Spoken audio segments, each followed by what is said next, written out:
Selamat datang di Tentang Tiga, tempat di mana kisah nyata berubah menjadi mimpi buruk yang tak pernah usai. Malam ini, bersiaplah, karena kami akan membawa Anda masuk ke dalam cerita yang mungkin terlalu dekat dengan kenyataan. Matikan lampu, pasang headset Anda, dan biarkan kami bawa Anda ke dalam kegelapan. Ini adalah cerita tentang penunggu Goa Langit, teror pesugihan di Gunung Lawu, kisah nyata mengerikan. Selamat mendengarkan. Desa Margosari, sebuah permukiman kecil yang tersembunyi di kaki Gunung Lawu, Jawa Tengah, selalu memiliki daya tarik tersendiri. Bukan karena gemerlap kota atau hiruk-pikuk pariwisata modern, melainkan karena atmosfernya yang sunyi, damai, dan sedikit misterius.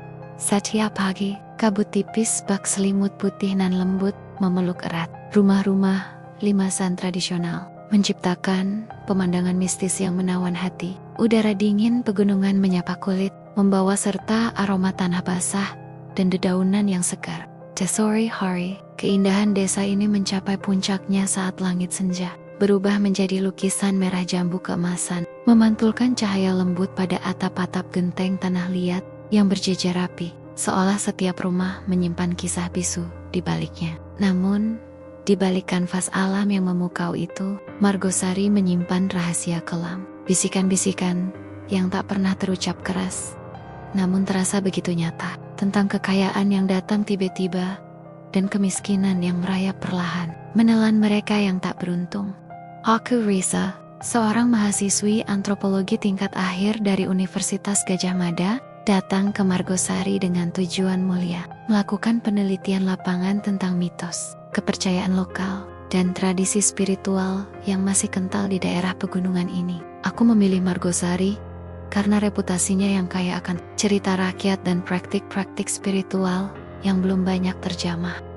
Sejak pertama kali menginjakkan kaki di tanah ini, sebuah perasaan ganjil, campur aduk antara ketenangan pedesaan dan ketegangan yang tak terlihat, langsung menyergapku. Rasanya seperti ada sesuatu yang tersembunyi di balik senyuman ramah penduduknya, di balik tatapan mata mereka yang kadang terlihat kosong, kadang terlihat menyimpan duka mendalam. Perasaanku sebagai seorang peneliti mengendus adanya ketidakberesan, sebuah cerita yang jauh lebih kompleks dari sekadar mitos biasa. Kehangatan yang kontras dengan dinginnya udara malam.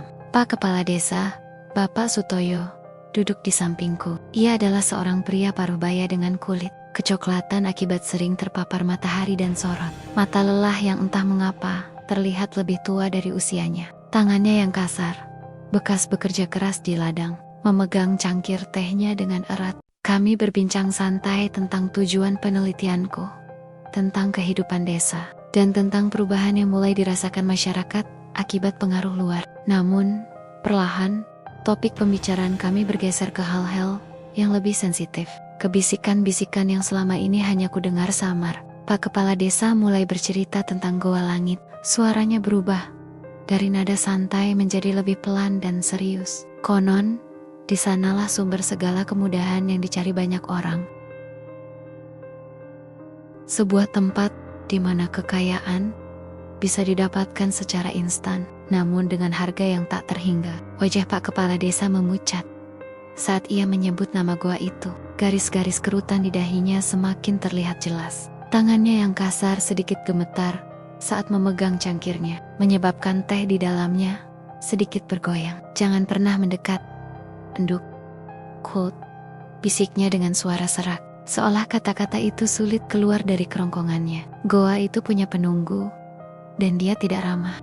Bisikannya itu meninggalkan jejak dingin di punggungku, menggantikan kehangatan teh jahe yang baru saja kunikmati. Aku merasakan merinding yang tak bisa dijelaskan, sebuah firasat buruk yang mulai menyelimuti. Pak Kepala Desa melanjutkan ceritanya, lebih seperti bergumam pada dirinya sendiri, seolah mengeluarkan beban yang sudah lama dipendam. Ia menceritakan bagaimana beberapa tahun terakhir, ada beberapa keluarga di Margosari yang secara tiba-tiba menjadi kaya raya. Mereka yang dulunya hidup serba kekurangan, mendadak bisa membeli sawah luas, membangun rumah megah yang berbeda jauh dari Rumerama, desa lainnya. Bahkan mampu membeli mobil mewah. Perubahan ini begitu drastis dan tidak wajar, tidak sebanding dengan pekerjaan atau usaha yang mereka lakukan. Warga desa tahu ada sesuatu yang tidak beres. Deses-deses tentang pesugihan mulai menyebar, dan semua jari menunjuk ke arah Goa Langit. Pak Kepala Desa mengaku tidak bisa berbuat banyak,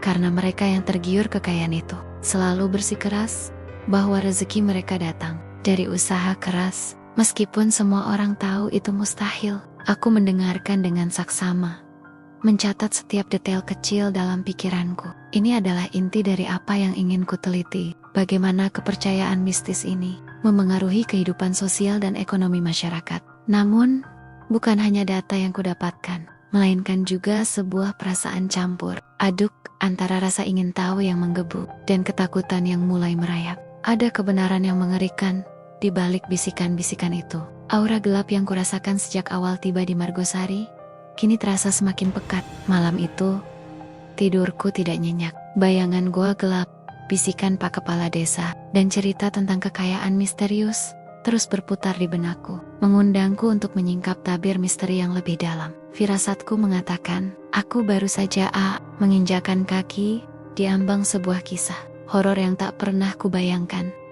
Bisikan Pak Kepala Desa tentang penunggu Goa Langit bukannya meredakan, justru semakin memicu rasa penasaran yang tak terbendung di dalam diriku. Sebagai seorang peneliti antropologi, aku tahu bahwa ketakutan seringkali berakar pada hal yang tidak diketahui. Aku merasa wajib untuk menyelami lebih dalam, untuk mencari tahu apa yang sebenarnya tersembunyi di balik legenda-legenda yang diceritakan. Dengan nada bergetar itu, beberapa hari kemudian, setelah berbekal peta sederhana yang kudapatkan dari seorang warga tua, senter cadangan, dan sedikit keberanian yang bercampur dengan kegelisahan, aku memutuskan untuk mengunjungi Goa Langit. Aku tidak ingin pergi sendiri. Untungnya Budi, pemuda desa yang seumuran denganku, dengan kulit sawo matang dan senyum ramah yang selalu siap sedia membantuku selama penelitian, bersedia menemani. Budi adalah sosok yang loyal dan berani. Meskipun sesekali aku menangkap kilatan kecemasan di matanya.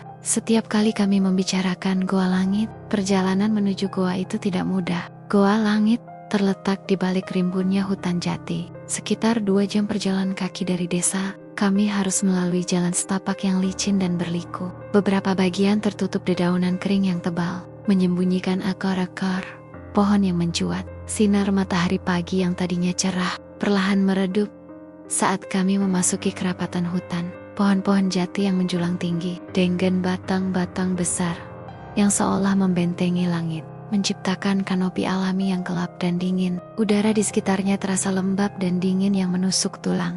Jauh berbeda dengan suhu di luar hutan yang masih hangat. Bau tanah basah yang kuat bercampur aroma lumut dan sesuatu yang asing, seperti bau apek bercampur sedikit amis, terasa menusuk hidung. Suara jangkrik dan serangga hutan lainnya terdengar nyaring, seolah menjadi orkestra alam yang mengiringi langkah kami. Setelah berjalan cukup lama, akhirnya kami melihat mulut goa, sebuah celah gelap menganga di antara bebatuan besar yang ditumbuhi lumut tebal, menyerupai rahang monster yang siap menelan apa saja yang mendekat. Suasana di sekitar mulut goa terasa lebih dingin, seolah ada aura lain yang terpancar dari dalamnya. Angin dingin berembus keluar dari goa, membawa serta bau apek yang semakin kuat, membuat bulu kuduku meremang. Kami mengaktifkan senter ponsel kami yang samar. Sinarnya berjuang menembus kegelapan pekat yang membentang di depan. Dengan langkah ragu-ragu, kami memasuki mulut goa. Di dalam, kegelapan terasa menelan segalanya. Cahaya senter kami hanya mampu menerangi beberapa meter ke depan, menciptakan lingkaran cahaya. Bayangan yang menari-nari di dinding batu yang lembab, setiap tetesan air yang jatuh dari lenggit-lenggit goa menggema, menciptakan irama monoton yang menambah suasana mencekam. Udara di dalam terasa sangat berat, seolah dipenuhi oleh sesuatu yang tak terlihat. Kami terus melangkah, mengikuti lorong yang sempit dan berliku.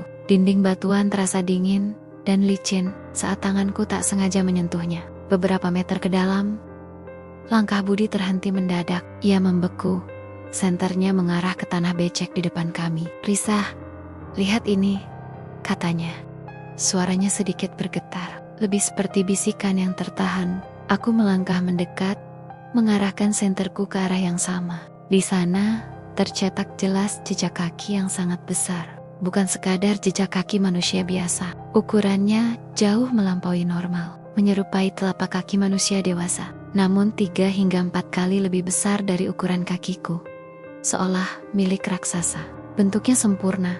Bahkan detail jari jarinya pun terlihat jelas di tanah becek. Jantungku berdegup kencang. Ini bukan jejak kaki hewan.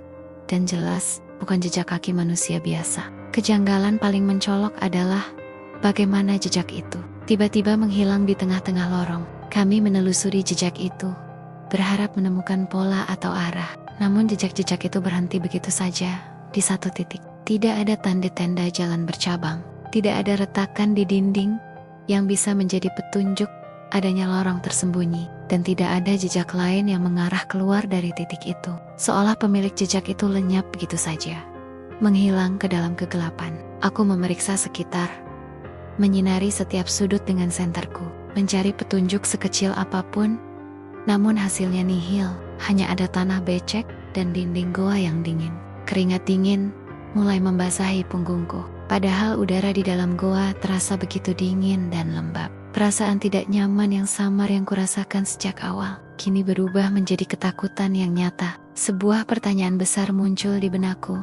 Makhluk apa yang bisa meninggalkan jejak sebesar itu? Dan bagaimana ia bisa menghilang tanpa jejak di tengah lorong sempit ini? Misteri ini semakin menguatkan firasatku bahwa goa langit bukanlah tempat biasa, melainkan pintu gerbang menuju sesuatu yang jauh lebih gelap dan tak terduga.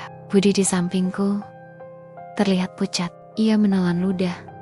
Tatapannya tak lepas dari jejak kaki yang hilang itu, seolah ia bisa merasakan kehadiran tak kasat mata di sekeliling kami.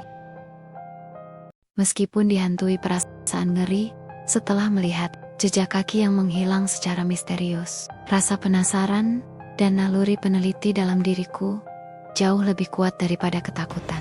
Aku tahu apa yang kami temukan ini adalah petunjuk penting, sebuah anomali yang harus diselidiki. Budi di sampingku, meskipun terlihat pucat dan menelan ludah berkali-kali, tidak menunjukkan tanda-tanda ingin mundur. Ia mengangguk samar saat aku menatapnya, seolah meyakinkan bahwa kami harus terus melangkah. Dengan senter ponsel yang masih samar, kami memberanikan diri melangkah lebih dalam ke jantung goa langit. Setiap langkah terasa berat, seolah ada beban tak kasat mata yang menekan pundak kami. Kegelapan di dalam goa semakin pekat, seolah menelan cahaya senter kami yang redup. Hanya menyisakan lingkaran cahaya kecil yang berjuang keras, menerangi beberapa meter di depan. Dinding-dinding batu yang lembab dan dingin terasa kasar di bawah sentuhan jari saat kami sesekali meraba untuk menjaga keseimbangan. Suara tetesan air dari langit-langit goa menggema, menciptakan irama monoton yang diiringi oleh detak jantungku yang berpacu kencang, menambah suasana mencekam yang menusuk indera. Udara di dalam terasa sangat berat, dipenuhi oleh bau apek bercampur amis yang semakin kuat, membuat perutku mual. Tiba-tiba, lorong sempit yang kami lalui terbuka ke sebuah ruangan yang jauh lebih luas. Sebuah aula alami yang terbentuk di dalam perut bumi. Ukurannya lumayan besar, mungkin sekitar 20 meter persegi, dengan langit-langit goa yang lebih tinggi,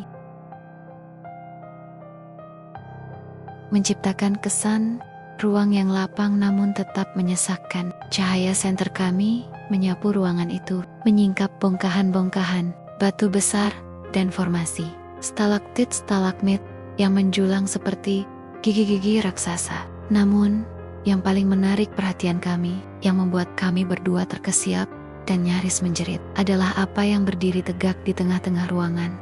Di sana, di tengah aula yang gelap dan lembab, berdiri sebuah patung aneh yang menyerupai sosok manusia purba, namun dengan detail yang sangat mengerikan. Patung itu terbuat dari batu hitam mengkilap, seolah menyerap cahaya senter kami, membuatnya tampak lebih gelap dan menakutkan. Sosoknya tinggi, mungkin sekitar 2 meter, dengan proporsi tubuh yang sedikit tidak proporsional, memberikan kesan primitif dan brutal. Yang membuatku terkesiap adalah detail wajahnya. Taring panjang mencuat dari mulutnya yang menganga, runcing dan tajam, seolah siap merobek mangsanya kapan saja. Matanya bukan sekadar pahatan kosong, mereka adalah 2 buah batu rubi merah menyala yang memancarkan kilau mengerikan, seolah menatap kami tajam dengan sorot mata yang penuh amarah dan kekosongan. Rasanya seperti patung itu hidup dan mengawasi setiap gerak-gerik kami. Namun, yang membuatku benar-benar terkejut dan nyaris menjerit adalah kondisi patung itu. Patung itu berlumuran cairan merah kental yang sangat mirip dengan darah segar. Cairan itu masih terlihat basah dan mengkilat, menetes perlahan dari taringnya, dari lekuk-lekuk pahatan di tubuhnya, hingga membentuk genangan kecil di alas patung. Bau amis yang menusuk hidung begitu kuat, membuat perutku mual dan kerongkonganku terasa pahit. Aku bisa merasakan napas Budi yang tersenggol-senggol di sampingku, seolah ia juga merasakan kengerian yang sama. Darah itu tidak kering, menunjukkan bahwa ritual atau persembahan baru saja dilakukan, atau mungkin sedang berlangsung. Di sekeliling patung terhampar sesajen tua yang mengering dan membusuk, menambah kesan seram pada pemandangan itu. Ada tumpukan bunga melati yang sudah layu dan menghitam, mengeluarkan bau yang membusuk alih-alih harum. Di sebelahnya tergeletak buah-buahan yang menghitam dan berjamur, tampak seperti telah ditinggalkan berhari-hari. Dan yang paling mengerikan, terikat rapi dengan benang hitam di kaki patung adalah beberapa helai rambut manusia. Rambut itu tampak kusam dan kaku, dengan beberapa helaian yang masih menempel pada potongan kulit kepala kecil. Bulu kuduku meremang, dan dinginnya udara goa tidak ada apa-apanya dibandingkan dengan dinginnya ketakutan yang menjalar di seluruh tubuhku. Ini bukan lagi sekadar goa biasa yang mungkin menyimpan jejak arkeologis. Ini adalah tempat di mana ritual-ritual kuno yang gelap, yang melibatkan persembahan darah dan tumbal, masih dipraktikkan. Patung itu, dengan taring dan mata merahnya, serta lumuran darah segar yang tak terbantahkan, adalah bukti nyata dari praktik pesugihan yang mengerikan. Aku merasa seperti telah membuka tabir dunia lain, sebuah sisi gelap kehidupan desa yang tak terungkap ke permukaan. Pertanyaan-pertanyaan berlomba di benakku. Siapa yang melakukan ini? Apa yang mereka persembahkan? Dan untuk apa? Rasa takut bercampur dengan adrenalin yang memacu darahku, mendorongku untuk mencari tahu lebih banyak. Meskipun setiap serat dalam tubuhku berteriak untuk lari dari tempat terkutuk ini. Kabar pertama yang mengejutkan dan membuat seluruh desa gempar adalah hilangnya ternak secara misterius di beberapa rumah warga. Bukan hanya 1 atau 2 ekor, melainkan puluhan, dari berbagai jenis yang meliputi sapi, kerbau, hingga kambing, bahkan babi hutan. Yang lebih aneh dan membuat seluruh warga kebingungan, bahkan nyaris putus asa, adalah bahwa ternak itu tidak ditemukan mati. Juga tidak ada tanda-tanda pencurian yang lazim. Tidak ada jejak kaki manusia.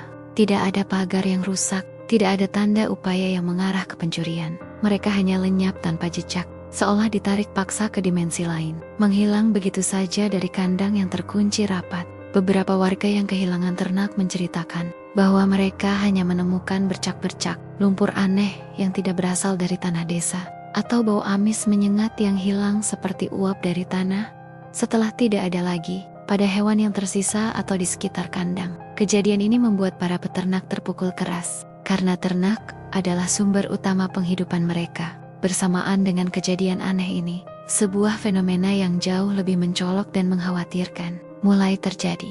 Beberapa keluarga yang sebelumnya hidup dalam kesejahteraan, bahkan kondisi ekonomi yang cukup mapan, mendadak jadi kaya raya secara tidak wajar. Perubahan ini begitu mencolok hingga tak bisa diabaikan. Mereka yang dulunya tinggal di rumah bambu yang sederhana dan reot, kini mulai membangun rumah tembok bertingkat 2 dengan desain mewah dan cat mencolok, seolah tak peduli dengan gaya pedesaan. Kendaraan mewah seperti mobil sport terbaru dan motor gede dengan knalpot bising tiba-tiba terparkir di halaman rumah mereka. Kontras dengan jalanan desa yang masih berbatu. Mereka menghamburkan uang tanpa berpikir 2 kali, membeli perhiasan emas yang gemerlapan setiap pekan dengan makanan berlimpah ruah dari restoran yang didatangkan dari kota, membeli perhiasan emas yang mencolok dan tak lazim dipakai di desa, seolah uang tak ada habisnya. Ini adalah perubahan yang sangat drastis dan tidak masuk akal. Tidak sebanding sama sekali dengan pekerjaan atau usaha yang mereka lakukan sehari-hari. Warga desa yang lain yang masih berjuang keras dengan kehidupan sehari-hari mereka, yang masih menanam padi di sawah atau mencari nafkah dari hasil kebun, mulai berbisik-bisik. Bisikan-bisikan itu kini lebih terang-terangan, dipenuhi kecurigaan dan ketakutan.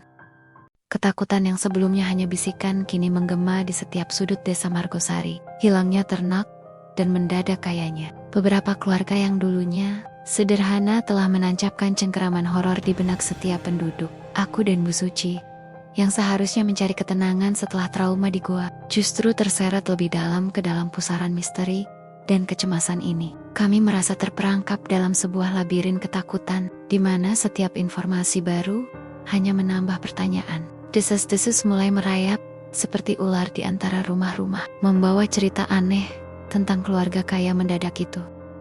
Konon, kekayaan mereka diperoleh dengan cara yang tidak wajar. Bahkan beberapa mengatakan ada hubungannya dengan kekuatan gelap. Ada yang berbisik tentang perjanjian dengan entitas tak kasat mata. Ada pula yang menceritakan ritual aneh yang mereka lakukan di malam hari. Setiap kali kami mencoba mencari tahu lebih dalam, para warga yang kami temui selalu enggan bicara. Tatapan mereka dipenuhi rasa takut yang dalam, seolah ada ancaman tak terlihat yang siap menerkam jika mereka terlalu banyak bicara. Beberapa bahkan langsung mengalihkan pembicaraan atau berpura-pura tidak tahu apa-apa. Pada suatu sore, saat senja mulai menyelimuti desa dengan warna jingga, aku dan Bu Suci duduk di teras rumah, mencoba mencerna semua keanehan yang terjadi. Bu Suci terlihat lebih pucat dari biasanya. Matanya memancarkan kekhawatiran yang mendalam. Ia bergumam, "Ini tidak normal, Kang.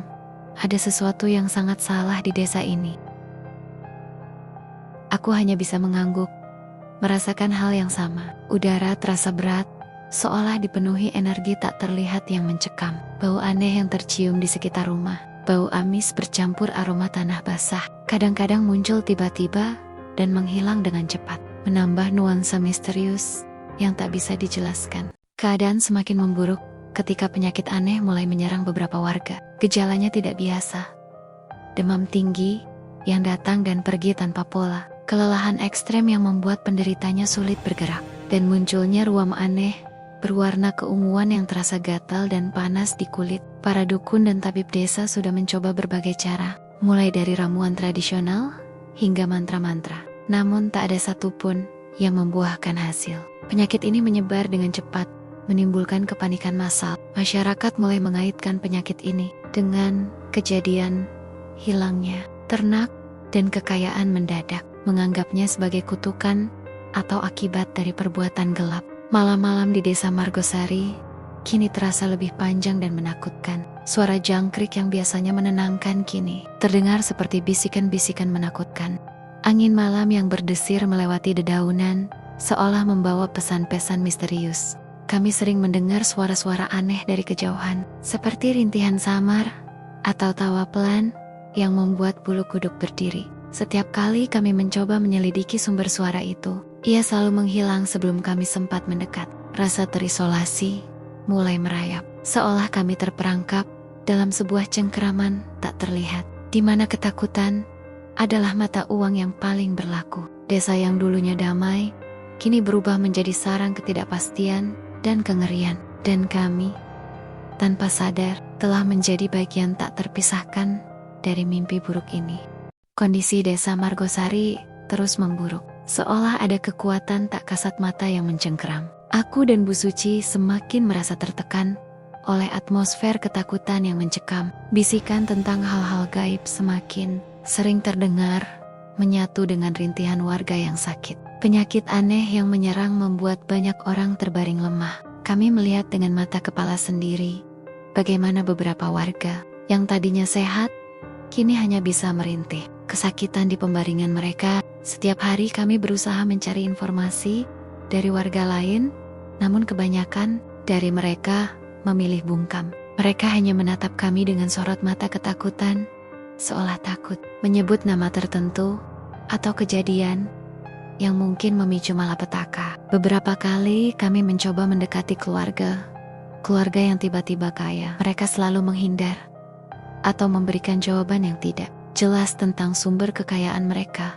Rumah-rumah mereka yang megah kini terasa seperti benteng yang memisahkan mereka dari warga lain. Aura misterius menyelimuti kediaman mereka dan kami merasakan energi aneh. Setiap kali kami mencoba mendekat, suatu malam yang sunyi dan gelap, kami mendengar suara jeritan dari kejauhan. Jeritan itu terdengar sangat mengerikan, seolah seseorang sedang disiksa. Aku dan Bu Suci saling pandang dengan cemas. Rasa penasaran kami bercampur dengan ketakutan yang mendalam. Kami memutuskan untuk mengikuti suara itu, meskipun kami tahu itu sangat berbahaya. Dengan hati-hati kami berjalan menembus kegelapan. Malam hanya mengandalkan senter seadanya. Desa terasa sangat sepi, hanya suara jangkrik dan desiran angin yang menemani langkah kami. Suara jeritan itu membawa kami ke pinggir hutan di dekat perbatasan desa. Sebuah bau amis yang sangat kuat menusuk hidung kami, membuat perut kami mual. Di sana di balik semak-semak lebat, kami melihat sebuah pemandangan yang membuat darah kami berdesir. Ada beberapa orang yang berpakaian serba hitam sedang melakukan ritual aneh. Mereka mengelilingi sebuah sesajen besar yang berisi berbagai jenis daging mentah dan darah segar. Di tengah-tengah lingkaran itu ada seseorang yang merapalkan mantra-mantra dalam bahasa yang tidak kami mengerti. Suara rapalan itu terdengar seram dan menggetarkan. Kami melihat bayangan-bayangan aneh bergerak di antara pepohonan, seolah ada entitas tak terlihat yang ikut serta dalam ritual itu. Jeritan yang kami dengar tadi ternyata berasal dari salah satu orang di sana yang sedang dalam kondisi kesurupan atau semacamnya. Kami bersembunyi di balik semak-semak, mencoba tidak membuat suara sedikit pun. Jantung kami berdetak kencang saking takutnya. Kami menyadari bahwa kejadian ini jauh lebih besar dan lebih menyeramkan dari apa yang kami duga. Sepil, kejadian ini menjelaskan hilangnya ternak dan kekayaan mendadak itu. Tampaknya ada hubungan gelap antara kekuatan mistis dan beberapa penduduk desa. Kami tahu bahwa kami harus menceritakan apa yang kami lihat. Namun, kami juga menyadari betapa berbahayanya informasi ini. Kami tidak tahu siapa yang bisa dipercaya atau siapa yang mungkin terlibat. Desa Merjisari, yang tadinya adalah tempat kami mencari ketenangan, kini berubah menjadi medan perang antara akal sehat dan kegilaan. Pemandangan di pinggir hutan malam itu terus menghantui pikiran kami. Bau amis dan suara-suara aneh masih terngiang-ngiang, seolah menempel di setiap serat tubuh. Kami tidak bisa tidur nyenyak. Setiap kali menutup mata, bayangan-bayangan hitam dan sesajen darah muncul di benakku. Bu Suci juga terlihat sangat terpukul. Ia sering terbangun di tengah malam dengan napas terengah-engah dan keringat dingin. Kami berdua tahu bahwa kami telah menyaksikan sesuatu yang sangat berbahaya dan melibatkan rahasia gelap Desa Margosari. Keesokan harinya, kami memutuskan untuk mencari tahu lebih banyak tentang ritual yang kami saksikan. Kami memulai dengan mencari informasi dari sesepuh desa yang dikenal memiliki pengetahuan tentang hal-hal mistis. Meskipun kami tahu risikonya, kami mendatangi rumah Mbah Karto, seorang dukun tua yang disegani di desa. Rumahnya terletak agak terpencil di pinggir desa, dikelilingi pohon-pohon rindang yang membuatnya tampak misterius. Ketika kami tiba, Mbah Karto sedang duduk bersila di teras rumahnya sambil mengunyah sirih. Matanya yang tua dan tajam menatap kami seolah sudah tahu tujuan kedatangan kami. Dengan hati-hati kami menceritakan apa yang kami lihat di pinggir hutan tanpa menyebutkan nama-nama yang terlibat. Mbah Karto mendengarkan dengan seksama, tidak menunjukkan ekspresi apapun. Setelah kami selesai bercerita, ia menghela napas panjang. Ia mengatakan bahwa apa yang kami lihat adalah ritual pesugihan yang sangat kuno dan berbahaya. Ritual itu melibatkan perjanjian dengan makhluk gaib atau entitas dari dimensi lain untuk mendapatkan kekayaan instan. Namun ada harga yang harus dibayar, yaitu tumbal atau persembahan yang tidak biasa. Ia tidak merinci jenis tumbalnya, namun raut wajahnya menunjukkan betapa mengerikannya itu. Mbah Karto menjelaskan bahwa praktik pesugihan semacam itu sudah dilarang keras oleh para leluhur karena dapat membawa bencana bagi seluruh desa. Ia juga menyebutkan bahwa jika ritual itu tidak dihentikan, maka malapetaka yang lebih besar akan menimpa Desa Margosari. Penyakit aneh yang menyebar dan hilangnya ternak adalah akibat dari ketidakseimbangan alam dan energi negatif yang disebabkan oleh ritual tersebut. Ia juga memperingatkan kami untuk sangat berhati-hati, karena orang-orang yang terlibat dalam ritual itu sangat kuat dan mungkin tidak segan-segan melakukan apapun untuk menjaga rahasia mereka. Ia tidak bisa membantu secara langsung, karena kekuatannya terbatas dan melibatkan kekuatan yang sangat gelap. Setelah pertemuan itu kami merasa semakin terbebani. Kami sekarang memiliki gambaran yang lebih jelas tentang apa yang terjadi, namun kami juga merasa semakin terjebak dalam pusaran masalah ini. Kami tidak bisa lagi bersikap acuh tak acuh. Kami harus melakukan sesuatu untuk menghentikan ritual itu meskipun kami tidak tahu bagaimana caranya. Mbah Karto menyarankan kami untuk mencari petunjuk lebih lanjut tentang cara menghentikan ritual itu dari legenda atau cerita rakyat yang tersebar di desa. Namun, ia tidak bisa memberikan informasi lebih detail. Kami meninggalkan rumah Mbah Karto dengan perasaan campur aduk antara ketakutan dan tekad. Desa Margosari kini bukan hanya tempat kami berlindung dari trauma goa, tetapi juga menjadi medan pertempuran spiritual yang harus kami hadapi. Peringatan Mbah Karto terus terngiang di telinga kami setiap saat. Kami tahu bahwa kami harus bertindak, namun langkah kami terasa berat oleh ketidakpastian. Informasi tentang ritual pesugihan yang kami dapatkan justru membuat segalanya terasa lebih rumit dan menyeramkan. Rasa frustrasi dan ketakutan bercampur aduk membuat kami kesulitan berpikir jernih. Desa Margosari yang dulunya damai, kini diselimuti aura kelam dan mencurigakan. Setiap wajah yang kami temui seolah menyembunyikan rahasia. Kami memutuskan untuk mencoba mencari petunjuk dari cerita rakyat atau legenda yang mungkin tersebar di desa seperti yang disarankan Mbah Karto. Kami mulai mengunjungi warung kopi dan tempat-tempat berkumpul warga mencoba memancing cerita-cerita lama. Kami mendengarkan obrolan mereka dengan cermat, berharap ada secuil informasi yang bisa kami gunakan. Namun kebanyakan cerita yang kami dengar hanyalah bisikan-bisikan horor tentang makhluk gaib dan kutukan tanpa petunjuk yang jelas tentang bagaimana menghentikan ritual pesugihan. Para warga yang kami tanya langsung biasanya menghindari topik ini seolah takut akan bayangan gelap yang mengintai. Beberapa hari berlalu tanpa hasil yang berarti. Kami mulai merasa putus asa. Penyakit aneh di desa terus menyebar, membuat semakin banyak warga yang menderita. Suasana desa semakin mencekam. Kami sering melihat rumah-rumah yang sepi karena penghuninya sakit atau takut keluar. Bau aneh yang kadang muncul kini terasa lebih kuat dan sering. Malam-malam yang sebelumnya diisi suara jangkrik kini terasa lebih sunyi. Hanya sesekali terdengar rintihan sakit dari rumah-rumah warga. Pada suatu siang yang terik saat kami sedang duduk di teras rumah merenungkan langkah selanjutnya, tiba-tiba seorang anak kecil berlari menghampiri kami. Ia adalah Joni, seorang anak tetangga yang sering bermain di sekitar rumah. Wajahnya pucat dan ia tampak ketakutan. Dengan napas terengah-engah, ia menceritakan bahwa ia melihat orang-orang berpakaian hitam membawa sesuatu yang besar dan tertutup kain ke arah goa. Ia mengatakan bahwa mereka tampak terburu-buru dan wajah mereka terlihat aneh, seolah bukan wajah manusia biasa. Joni yang polos tidak tahu apa yang sebenarnya terjadi, namun instingnya mengatakan bahwa ada sesuatu yang tidak beres. Mendengar cerita Joni, jantung kami berdebar kencang. Ini adalah petunjuk yang kami tunggu-tunggu. Meskipun kami tahu bahwa ini sangat berbahaya, kami memutuskan untuk pergi ke goa malam itu juga. Kami harus melihat apa yang mereka lakukan di sana. Kami mempersiapkan diri dengan sederhana, membawa senter dan beberapa peralatan seadanya. Kami tahu bahwa kami akan menghadapi bahaya yang lebih besar dari sebelumnya. Namun tekad kami untuk menghentikan ritual ini lebih kuat dari rasa takut. Kami tidak bisa membiarkan desa ini terus terjerumus dalam kegelapan.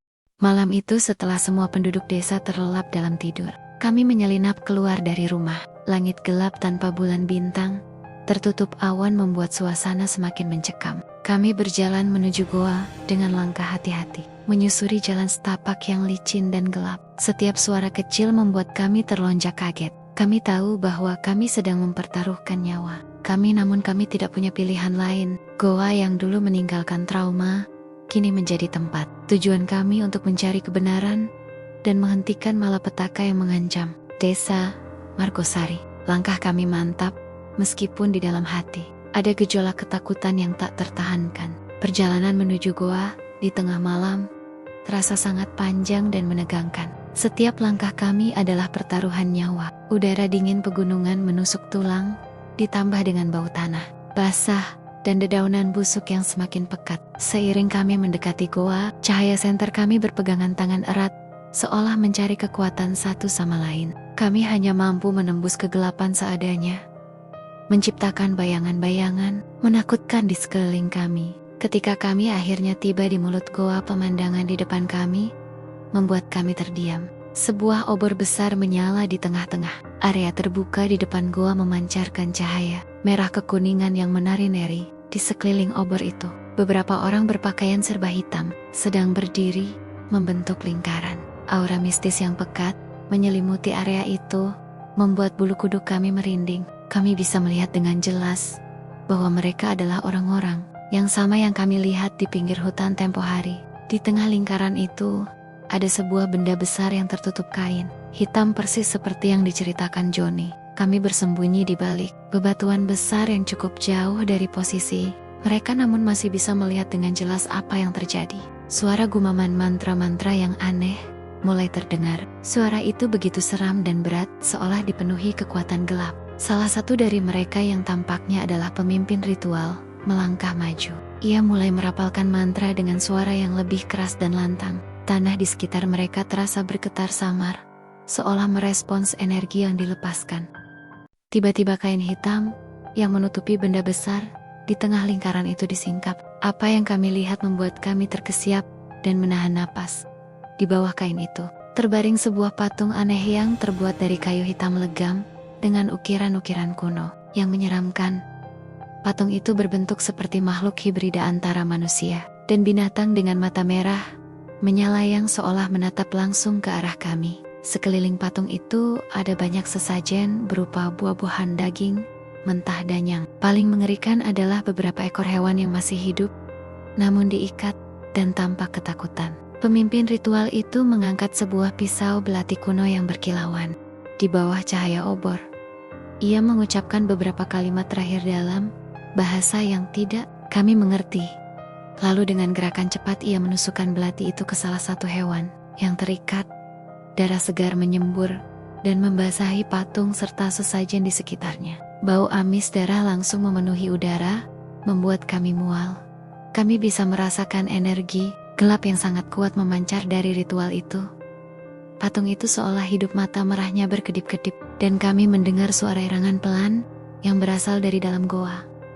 Kami sadar bahwa kami tidak bisa hanya diam. Ritual ini harus dihentikan bagaimanapun caranya. Namun, kami juga tahu bahwa kami tidak bisa menghadapi mereka sendirian. Mereka terlalu banyak dan terlalu kuat. Kami harus mencari bantuan dan mengungkapkan semua ini kepada seluruh warga desa. Dengan hati-hati kami mundur dari tempat persembunyian. Kami berusaha tidak menimbulkan suara sedikit pun. Kami tahu bahwa perjuangan kami masih panjang dan penuh bahaya, namun kami tidak akan menyerah. Nasib desa Margosari kini berada di tangan kami. Kami meninggalkan area goa dengan perasaan campur aduk antara ketakutan yang mencekam dan tekad yang membara. Perjalanan kembali ke desa terasa lebih berat dari sebelumnya. Pikiran kami dipenuhi dengan gambaran mengerikan. Ritual di goa dan patung menyeramkan dengan mata merah menyala itu. Kami tahu bahwa apa yang kami saksikan adalah kebenaran pahit di balik semua misteri desa Margosari. Sesampainya di rumah, kami tidak bisa langsung beristirahat. Rasa lelah dan kantuk seolah lenyap digantikan oleh urgensi untuk bertindak. Kami duduk berdua di ruang tengah yang gelap, hanya ditemani cahaya remang-remang dari lampu minyak. Kami harus menyusun rencana. Tidak mungkin kami bisa menghadapi mereka sendirian. Membocorkan informasi ini kepada seluruh desa adalah satu-satunya cara, namun kami harus melakukannya dengan sangat hati-hati. Kami memutuskan untuk mengumpulkan bukti yang lebih kuat sebelum berbicara dengan warga lainnya. Kami perlu sesuatu yang konkret selain kesaksian kami berdua. Keesokan harinya dengan hati-hati, kami mulai mengumpulkan informasi tambahan. Kami mengamati keluarga-keluarga yang tiba-tiba kaya mencari celah atau keanehan dalam perilaku mereka. Kami juga mencoba mencari tahu lebih banyak tentang latar belakang orang-orang yang kami lihat di goa. Semua terasa sulit karena mereka sangat tertutup dan waspada. Beberapa hari kemudian kami mendengar kabar bahwa salah satu warga yang sakit parah akhirnya meninggal dunia. Berita ini menyebar dengan cepat dan menambah kepanikan di desa. Kematian ini bukan yang pertama, namun kali ini terasa berbeda. Warga mulai berbisik bahwa kematian ini mungkin ada hubungannya dengan kutukan atau kekuatan gelap yang semakin merajalela. Ini adalah kesempatan kami untuk berbicara. Malam harinya, setelah pemakaman, kami memberanikan diri untuk berbicara dengan beberapa tetua desa yang kami percaya. Kami memilih mereka yang dikenal memiliki hati yang bersih dan peduli terhadap desa. Kami bertemu mereka secara rahasia di rumah salah satu tetua di pinggir desa. Dengan gemetar, namun penuh tekad, kami menceritakan semua yang kami saksikan, mulai dari hilangnya ternak penyakit aneh hingga ritual mengerikan di goa. Kami juga menjelaskan tentang patung dan tumbal yang digunakan. Pada awalnya mereka terlihat skeptis dan terkejut. Namun, ketika kami menunjukkan beberapa bukti tidak langsung, seperti pola kemunculan penyakit dan perubahan perilaku beberapa warga, mereka mulai percaya. Mata mereka memancarkan campuran ketakutan dan kemarahan. Salah satu tetua yang paling dihormati menghela napas panjang dan mengatakan bahwa ia sudah lama merasakan ada aura gelap di desa, namun tidak menyangka akan seburuk ini. Ia menyadari bahwa jika ritual ini terus berlanjut maka kehancuran akan menimpa seluruh desa Margosari. Bersama para tetua desa kami menyusun rencana untuk mengungkapkan semua ini kepada seluruh warga. Kami memutuskan untuk mengadakan pertemuan rahasia di balai desa pada malam hari ketika semua orang sudah pulang dari ladang. Kami juga sepakat untuk mengundang Mbah Karto agar ia bisa memberikan penjelasan lebih lanjut tentang bahaya pesugihan. Kami tahu bahwa ini adalah langkah yang sangat berisiko dan mungkin akan menimbulkan kemarahan bagi mereka yang terlibat. Namun kami tidak punya pilihan lain. Kami harus berjuang untuk menyelamatkan desa Margosari dari cengkraman kegelapan ini. Tekad kami kini bulat dan kami siap menghadapi apapun yang akan terjadi. Malam pertemuan di balai desa terasa sangat mencekam. Udara dingin seolah membawa beban ketakutan dan antisipasi. Warga desa berkumpul dengan wajah tegang dan sorot mata penuh pertanyaan. Balai desa yang biasanya ramai, kini diselimuti keheningan yang menakutkan. Kami dan para tetua desa berdiri di depan semuanya. Mbah Karto juga hadir dengan wajah serius dan auranya yang penuh wibawa, menambah ketegangan di ruangan. Dengan suara bergetar, namun penuh tekad, aku memulai menceritakan semua yang kami alami dari awal. Aku berbicara tentang trauma di goa, hilangnya ternak penyakit aneh dan puncaknya ritual mengerikan yang kami saksikan. Bu Suci menambahkan detail-detail tentang patung aneh dan tumbal darah yang digunakan. Para tetua desa dan Mbah Karto kemudian memberikan penjelasan lebih lanjut tentang bahaya pesugihan dan kutukan yang mengancam desa. Mereka menunjukkan bukti-bukti tidak langsung yang kami kumpulkan dan mengaitkannya dengan fenomena yang terjadi. Pada awalnya ada keraguan dan ketidakpercayaan di wajah beberapa warga. Namun seiring berjalannya waktu dan setelah Mbah Karto menjelaskan dengan rinci tentang bahaya yang mengancam mata mereka, mulai memancarkan ketakutan yang mendalam. Mereka akhirnya menyadari betapa parahnya situasi ini. Kemarahan dan kesedihan menyelimuti ruangan ketika mereka mengetahui bahwa beberapa keluarga yang dulunya sangat dihormati terlibat dalam praktik gelap ini. Tiba-tiba suasana di balai desa menjadi kacau. Beberapa orang yang terlibat dalam ritual itu rupanya juga hadir di antara kerumunan. Wajah mereka berubah merah padam menampakkan kemarahan yang membara. Mereka berusaha menyangkal semua tuduhan, bahkan mengancam kami dan para tetua. Teriakan dan sumpah serapah memenuhi ruangan.